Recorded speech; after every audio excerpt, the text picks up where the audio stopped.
Vendredi 21 avril 2023, bonne fête de l'Aïd el-Fitr à toute la communauté musulmane. Bonsoir et bienvenue dans cette nouvelle édition du 1945. Voici les sujets de ce soir. Remise d'un bâtiment administratif de plusieurs bureaux à l'université Jean-Laurignon-Guédé, visite du chantier de la construction d'une salle polyvalente à la San Ouattara au sein de la même université de Daloa, logement de la sage-femme du centre de santé de la sous-préfecture de Zaïbo, remise des tables aux écoles primaires et secondaires, ouverture de plusieurs kilomètres de pistes à travers la région du Haut-Sassandra. Voilà quelques réalisations qu'Alphonse Djidji Madi a présentées aux conseillers régionaux. Aussi, le budget primitif de l'exercice 2023 est modifié en vue de prendre en compte les excédents réalisés au cours de l'année 2022, tant en fonctionnement qu'en investissement.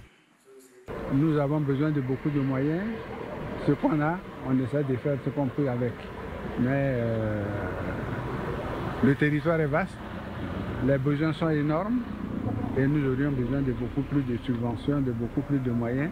Les recettes propres, on essaie de faire ce qu'on peut pour les améliorer, mais le Haut-Sassandra n'est pas une région industrielle comme la région d'Abidjan qui peut permettre de faire des recettes conséquentes.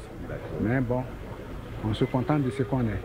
L'un dans l'autre, on tourne autour de 3 milliards, mais 3 milliards, qu'est-ce que c'est pour un conseil comme le Haut-Sassandra? L'un l'autre, on tourne autour de 3 milliards. On aurait besoin de beaucoup plus.